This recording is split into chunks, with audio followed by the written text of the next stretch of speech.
Is it just me, or does Riki's idle dance kinda look like the Kulu Kulu Limpa dance? I'm just saying. Hey everyone, ArchTalko here, welcoming you back to Xenoblade Chronicles. In the previous episode, we got hands down the best party member of the game. I realized that I called Melia the best girl, but did I call her the best party member? Exactly, loopholes, man. We having them. Well, today we are going to be having a very exciting day because we are going to be finally tackling that Telethia and getting rid of the menace that plagues Makna. Go Heropon, go get that dinobeast. Failure will mean we all blame Heropon. Hum must find it tough having to babysit Heropon. Sorry about that, but good luck. Oh man, just like Ryan, Riki really just cannot catch a break. That's why those two have great chemistry. I mean, honestly.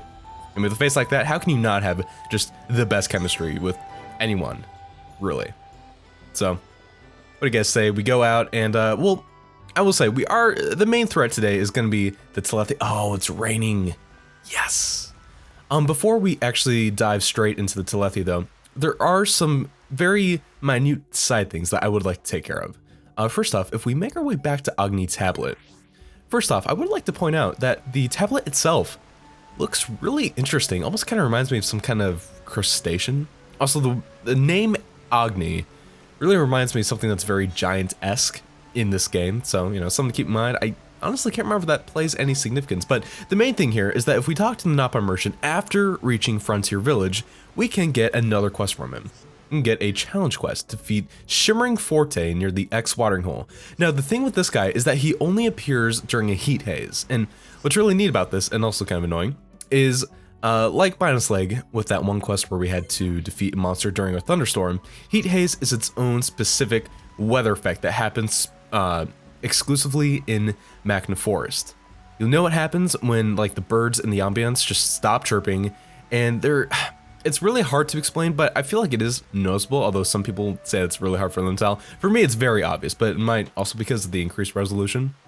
But there's like a weird shimmering, blurry effect applied across the entire screen. I mean, honestly, it's what you would expect like heat waves to look like rising out of the ground.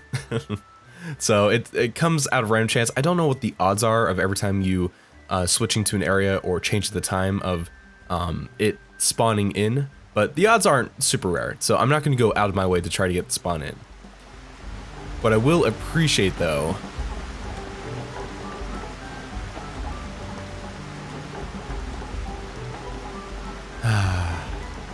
there's something about that just really gentle pitter-patter of rain that's hitting the roof of something that just, man, it just makes everything right, you know? Got a failing marriage, you got debt out the wazoo, go to a place that's raining, go under a roof, and I mean, all your troubles will just melt away. I'm just saying, that's like one of my absolute favorite background noises, rain on a rooftop. Oh, curl up with a good old book in a chair, and I think I already discussed this sort of imagery when I was talking about thunderstorms and stuff. It still applies. It's the best. And the fact that, hey, Windmill Pavilion, and the fact that they actually include that whenever you go under a roof outside, like right here, as we trample on the Napon's main source of income, their main export, the pollen. Soiled it. Just really cool they added it in. But you know what's cooler than rain on a rooftop? Boys Hode. You want to talk about the name to end all enemy names? Oh my, boys! Boys! And the best part is that if you look closely, his design reminds me a lot, and I mean a lot, of the moon people from Dark Cloud. You know, you got like the short stature, you got the hooded figure with the glowy eyes, and you can't see anything else in the face. That is like straight up a moon person from Dark Cloud, and oh, I mean, honestly, you know, anything that reminds me of Dark Cloud is going to be pretty a-okay in my book. You know what's not okay in my book? These are Lugas. We do need them for a quest, so what do you guys say we go ahead and start talking about Riki as a character? That art that I just used, Hero Time, is an aura to end all auras. It is honestly, in my humble opinion, one of the best in the game. And what it does is it randomly you have a random chance of increasing one of Riki's stats. You can either increase his physical attack, his ether attack, his physical defense, his ether defense, or his agility, which we actually just got the agility here. And not only does that increase, you know, his accuracy and evasion, but it also increases his movement speed, which can be pretty hilarious when you see this tiny little blob of fur and goodness just blobbing around all over the battlefield, going zip zap zippity bop, because you don't know where the jazz is all about. So it's a great aura, paired up with, I believe it's Dumband's skill that increases the length of auras, and oh my god, you have a force to be reckoned with, because it lasts 30 seconds, and if you level up to level 10, it'll increase that stat by 156%. That is actually ridiculous. And wow, I've explained one art, and we are already done. Okay, so we might need a few more battles. That's okay. Ooh, warm muscle fiber. Hey, I will take anything I can get. TBH. Don't think we need Lupus Ferris, although maybe we do, and I'm just a goob. But, I mean, that's already been established, so... Am I really missing out on anything by just further establishing that? Not really. Riki, though, just... I honestly feel like he is one of the most flexible characters in terms of how you like to play him, and I feel like that's pretty fitting considering one of his skill links is being flexible. Now up here, really cool looking landmark.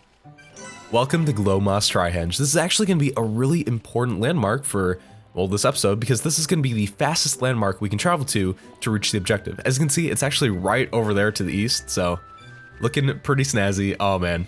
It's such a fun boss fight. I'm legitimately really looking forward to it. So, before we do that though, let's talk some more about our boy Riki.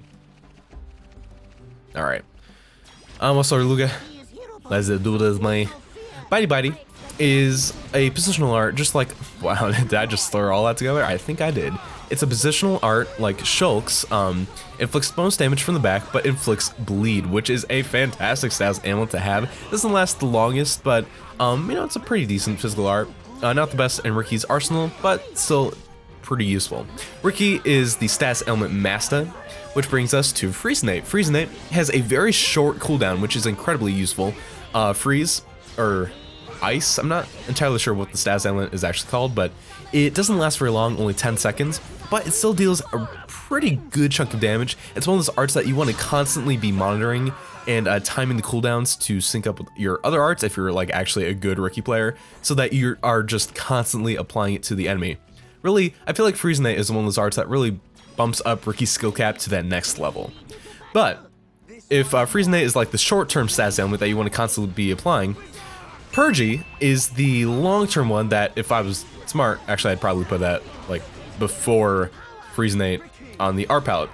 Again, Poison is a fantastic status ailment in this game. It lasts 30 seconds, and that's not even including skills that you can link with Melia to increase the duration, or gems that you can put on him to further increase the damage that it does. It has a way longer cooldown time than Freezenate, so for that reason, you definitely want to use it pretty early on in the battle so you can get as many ticks of damage as you can. But I mean, if you get all 30 seconds of it off, that is a huge amount of damage. Poison is so good in this game, it cannot be stressed enough. Now, on top of that, we also have Behave. Now, this is, I would argue, one of his least useful skills. It definitely has its purposes, but what it does is it inflicts paralysis, which is essentially the inverse of Art Seal. Whereas Art Seal prevents an opponent from using their arts, paralysis greatly reduces the hit rate of an enemy's auto attacks. So it leaves the arts untouched, but does auto attacks, whereas Art Seal hits the arts but leaves the auto attack undamaged, if that makes any sense. It also has an increased chance of getting rid of an opponent's crazed aura, depending on how high Riki's tension is. The higher the tension, the better chance you have of getting rid of that crazed aura. I believe the highest chance you can have is 75% when Riki has his fire portrait, so, you know, it can be useful for when you're fighting those unique monsters or bosses that go into that crazed aura state when they get to like a quarter or halfway health. But situationally, it'll probably be one of the first arts that I replace once we get another status ailment inflicting art, but I mean, that's just me. Again, it does have its uses. I just feel like it's a little more Really? From that far away too? Huh.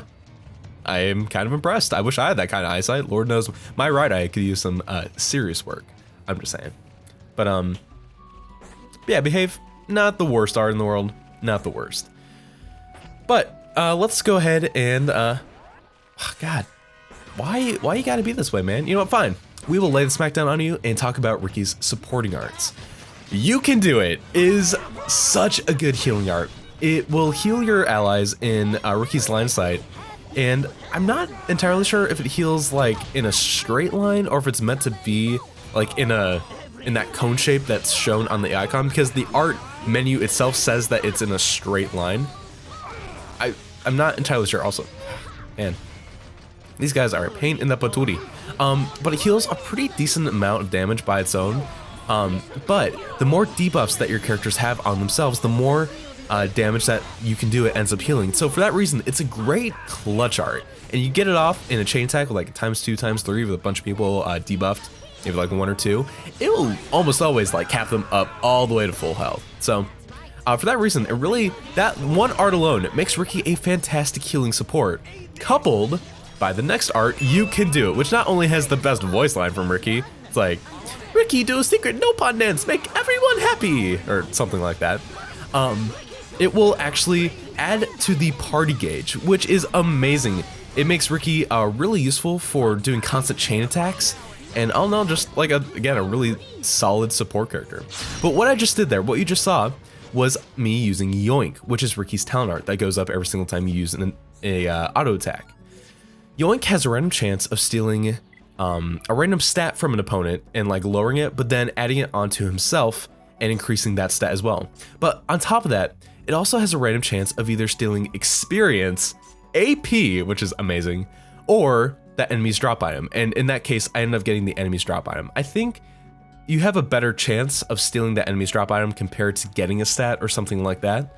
But it's such a cool, unique art. Like, I mean, I guess everyone's talent arts are meant to be very unique and cool, but I mean, Riki's especially, it's just like super memorable.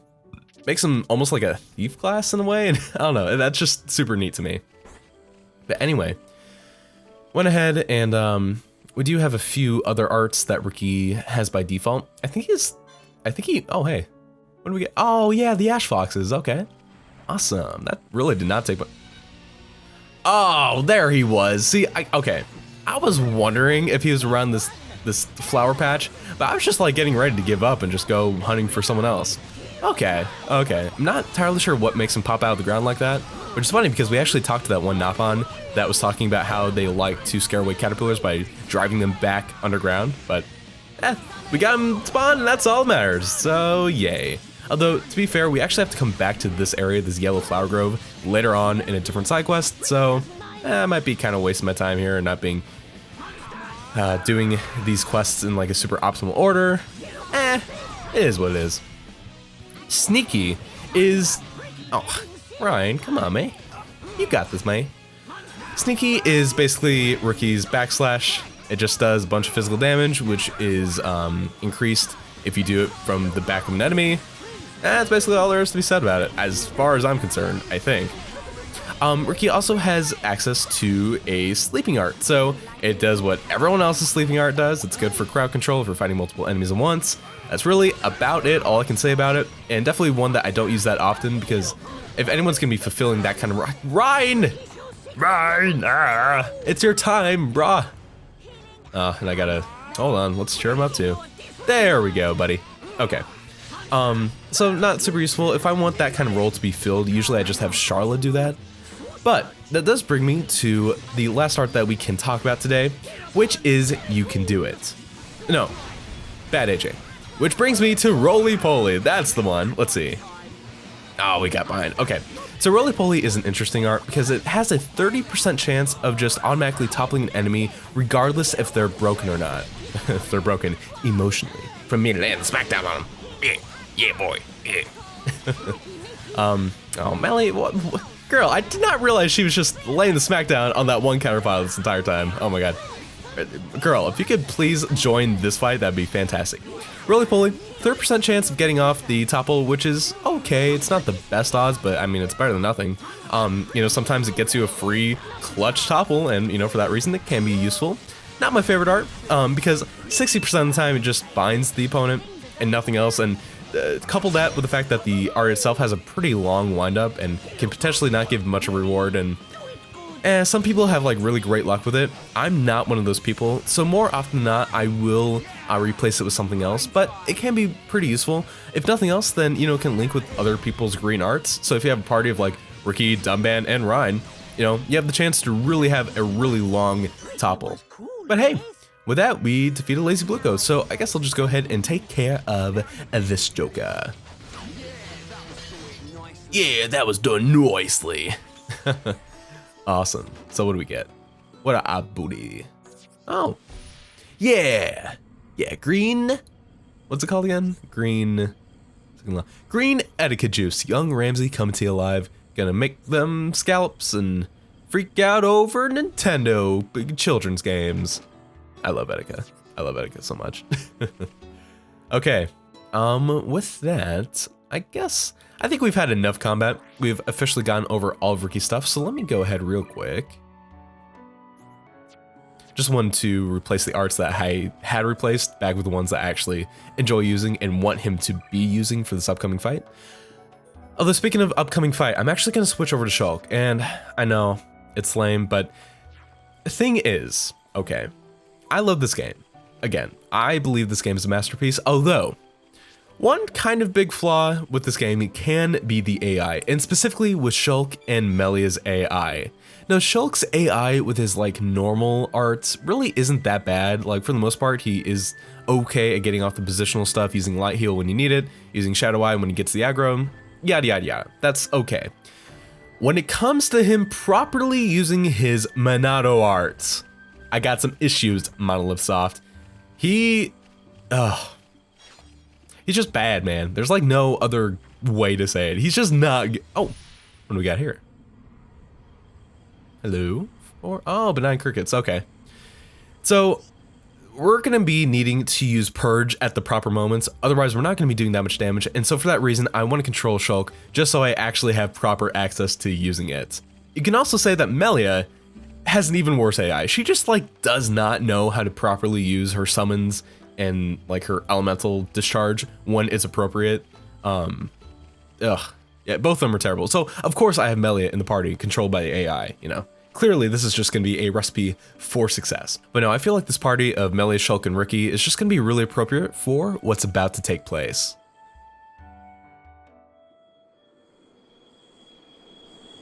What is this? Riki never see before. This not Riki's Makna.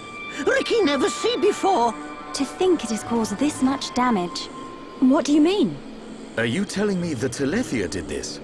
Telethia absorb and drain the surrounding area of all its ether. That's it. The Telethia is sucking up all the ether, which is causing the natural environment to change. Shulk, the Telethia can read your mind. Expect it to know what you will do before you do it. I know. I'll aim for its antenna and stop its ability to read my thoughts. With the Monado at our side, it doesn't stand a chance. It's much more powerful than its offspring. Do not expect it to fall so easily. I won't. But we have to trust in the Monado. Shulk has only met Telethia once, and they were merely the spawn. So why is he so sure of himself? Is it confidence, or a trust in something? Yes, it is trust. He trusts in the power of that sword. What did he say it was called? The Monado. I see.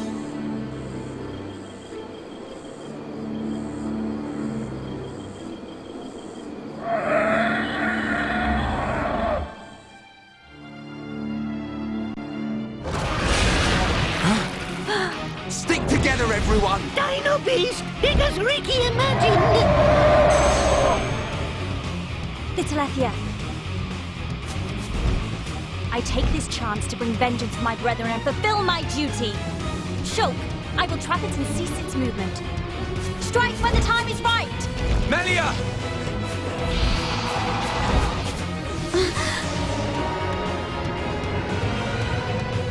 Be still! Oh yeah! She's nifty with that stop! I knew it. She can control ether energy without using catalysts or rifle shells. I've heard that such people exist. But I never thought she would be one. Shulk, Rhine, Shala, protect Melia at all costs. On it! Right. Ah! Oh boy, have you guys thought the previous Telethia at the beginning of Makna Forest was a force to be reckoned with? You ain't seen nothing yet. This is Leon Telethia. I don't know if that's proper pronunciation, and also it kind of makes me wonder if that's maybe based on like Leo, like Lion Telethia. Not entirely sure. I do know there's a pretty decent amount of Latin-based stuff in this game. Actually, for that matter, Melia's name is Melia Antiqua, which actually means ancient in Latin, which, I mean, would make sense. It's basically derived from that word. Oh yes, get that days off. Awesome. So this Telethia has a bunch of really hard-hitting art. It has, well, Soul Read, obviously because it's Telethia. Oh, and I don't have my talent ready. Come on, Shulk, just hit him once. It's all I need. No, just hit him once. Yes, okay. So using Manado Purge can be super useful, although I think it already wore off. Okay, so I'm gonna hold on to this until he uses Soul Read for the next time. But what I should really note is the fact that Melia just got a new art, Mind Blast. It will replace whatever art was previously all the way to the right of her palette. Let's just go for the red. Let's go for the red. Yes, oh, and she has elemental discharge. Oh, it's gonna do so much damage. Yes, awesome. And I believe she has one more summon bolt. Wow, Melia, kudos to you, man. Can we get the bonus? Of course not. Okay. Mind Blast is fantastic. It basically does what Manado Purge does, and does an art seal on the opponent, which does affect a Telethia's Soul Read. Incredibly useful. Might be depending on it if I can't get up my talent art in time. Okay, good. Yes, okay, and we got his HP to halfway, so he'll use Super Aura. Phase 1 complete.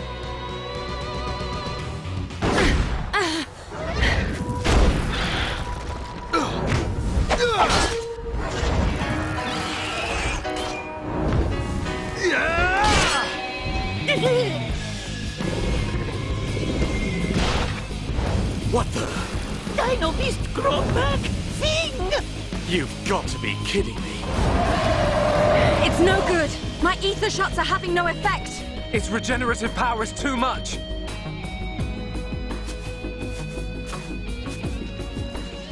It is all right, Shulk. Destroying the Telethia is beyond us. We should cut our losses and mourn those who perished. Never, Melia.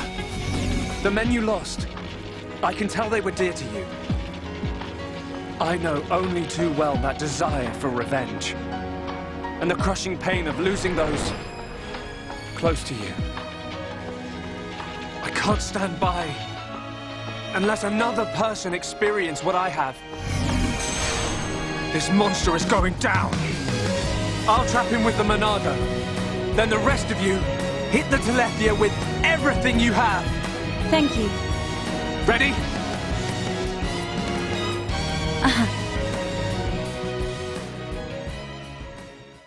We got this far as a team, man. Let's finish this off and go home heroes, or Heropons in this case. So gonna go ahead, open up with my standard rotation, and yes, okay, Melia somehow miraculously was only one away from getting elemental discharge. Awesome. Okay, and actually, okay, my summon bolt is right here. Let's go ahead. That bonus 20% damage for ether is gonna be huge. Come on, Shulk, man, we got this, dude. Let's go ahead, reduce the defense even further, reduce by another 25%, do a ×2 summon bolt. Okay, not as much damage as I wanted. Oh, okay, and he went ahead and did the Manado Purge. That's actually okay, because I was wanting to hold on to that Mind Blast until he used Soul Read, but Shulk already got us covered. Thank God the AI actually came through for us for once. Okay, yes. So far, doing okay, although, oh, Shulk, you're doing a little low on HP. Come on, man. I will say, Summon Aqua might just be the MVP in this situation, because Melia is kind of going to be the designated healer in this one. Oh, great, in Channel 1, that's going to do a lot of damage. If only I got a vision for that, so I could have used Manado Shield. Essentially, the only time you'll actually get a vision for attack is when it reduces a party's member HP to 0, or I believe to 10%. Otherwise, you won't get any kind of warning for it, and you just have to deal with it. So far, though, we're actually doing okay in terms of HP. Both Riki and Melia come through. Actually, all three of us have sort of like light heal type abilities. Okay. And again, we're getting really close to that elemental discharge. Let's go ahead. Let's go for the Mind Blast. Oh man, the music, it's just, it's so easy in this game to kind of brush aside what Melly's gone through because of Shulk and company and the whole quest for revenge with Fiora. But I mean, in the blink of an eye, in one night, she lost 4 of her most trusted friends, like some of the closest people to her, like essentially people that were more than just family to her, you know? It's gotta be so tough with her, and the fact that she's found people who she can rely on and who can come together to take revenge. Aizel, Hogard, Garan, Damil, this is for you.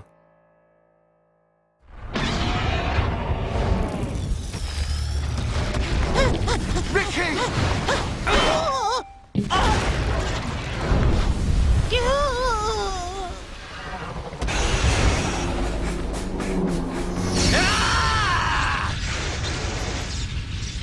Now! Dumban! Bite on this!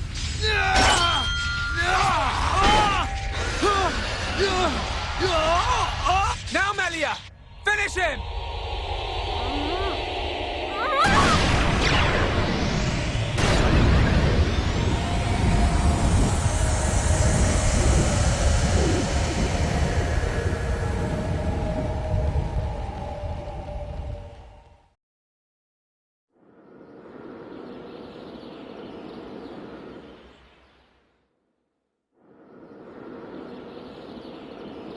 Brilliant thinking. Even though the Telethia can absorb large amounts of ether energy and regenerate at an incredible rate, absorbing so much energy caused it to implode. Who would have thought? Brute force wins again. Nothing like an old-fashioned scrap.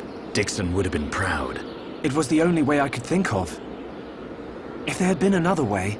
Don't listen to Dunban. Soon you and that Monado will be unstoppable.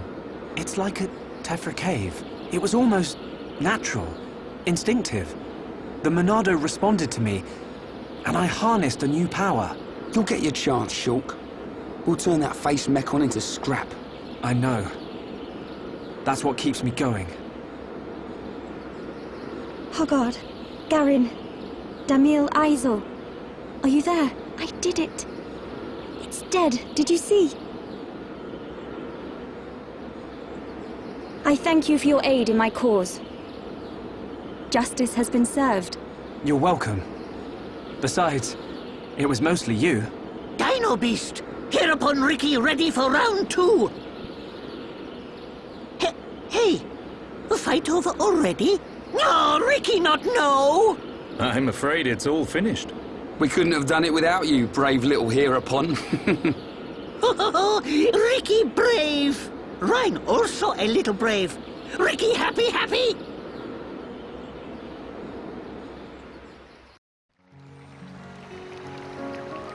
Heropon Riki, be proud! Heropon Riki, tough guy! Heropon Riki, bestest! Look at him. Barely hit a toe and he gets all the praise. Let him have his glory. A few days ago, the villagers wouldn't give him the time of day. Besides, won't you miss him just a little bit? Chief Dunga, Riki beat Dinobeast. Does Riki still have debt? No, Riki. Your debts are repaid. However, while you were gone, your little pawns ate like ravenous Oluga. It set Chief Dunga back quite a bit. No pawn, no frontier village. A new prophecy has been told. Our Heropon, slayer of dinobeast, will further his legend by accompanying the Hom-Hom on their travels and bringing peace to the lands of Bionis. Riki never hear this? It was prophesied many years ago. Chief lying! Chief make a prophecy 1 minute ago! Oh, Riki mad! Riki, go with these people! For the sake of the village, you must go! My instinct is never wrong. Do not worry, Riki. Your little pawns will be taken care of.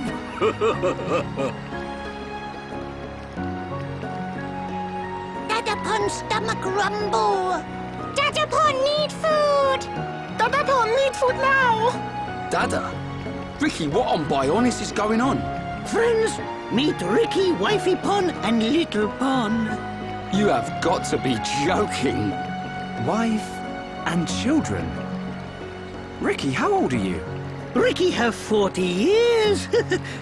Oh, friends look puzzled. Not puzzled, just surprised. Riki! Oka borrow monies for Little Pon's food. Chief Danga know best. Riki must work for Little Pons to have good life. Riki will. Okay, Oka. Riki, happy to join friends. Ryan happy too. Come on, furball.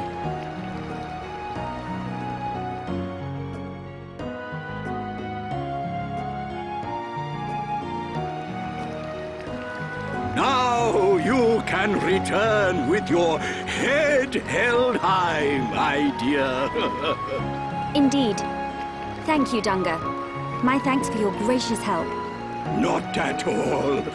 Peace has been restored to the Makna region. On behalf of all Nopon, thank you.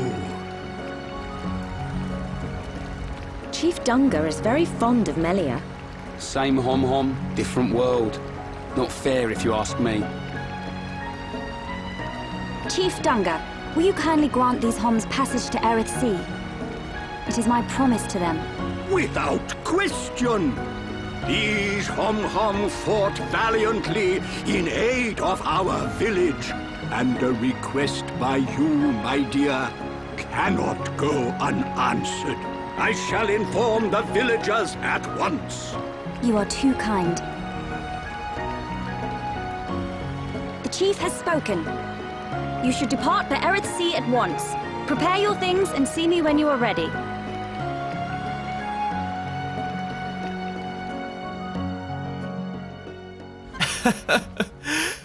Oh, there are just too many amazing quotes, too many god tier quotes of that. Of course, the most memorable being bestest. But actually, I really like the way that Riki says, "Okay, Yoka. Okay, Yoka." I don't know, something about it just always sticks with me every single time I play through this game. Now, if we come back here, we can actually see Dunga hanging out in the prophecy hut. Word of Virki's valiant fight has already reached us. It was a truly epic battle. Ho ho! That did not happen? Ho ho ho! I thought not. Did you like that Dunga voice? Wasn't that just great, eh?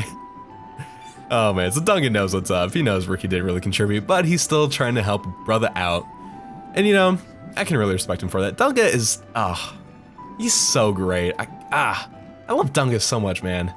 God, why does like every character in this game have to be so good? And speaking of good characters, man, it's time for best girl. Not best character, but best girl. Melia, what will you do now?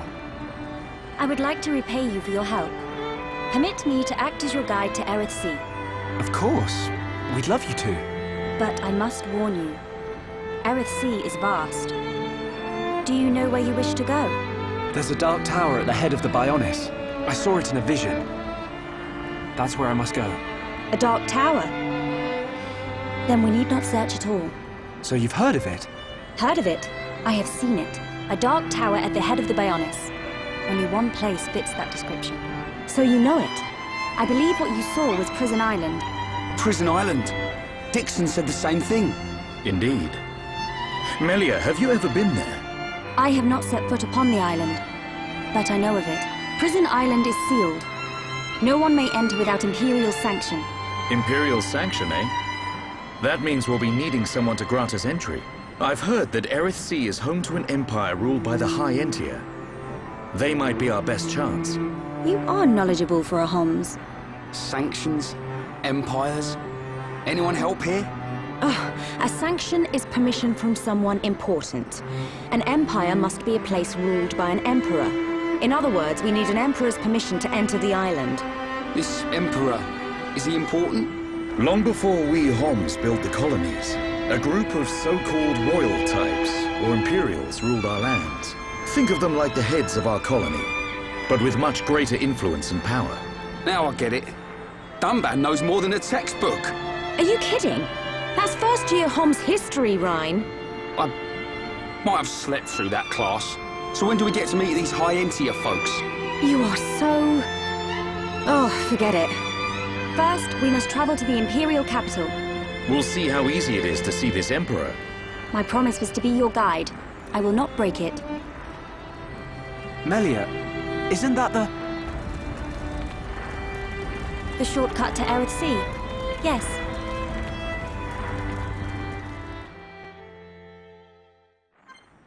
So, with both Melia and Riki as permanent additions to the party. Anyway, that's going to be it for today. Thank you all so much for watching me play. In the next episode, we are going to be making our way to Eryth Sea and getting one step closer to reaching the vision that has been plaguing Shulk since the beginning of this journey. Or, that's what I would say if it hadn't been for the fact that I have been neglecting Colony 9 for God knows how much time now. So, next episode, we're actually going to be putting the quest to a hold to be doing some more side quest stuff. I don't know about you guys, but I think it has been far too long since we visited a certain hunk in a certain spot in the park. That's right, I'm talking about the one, the only, Kenny God Rohan. Oh, I'm so excited!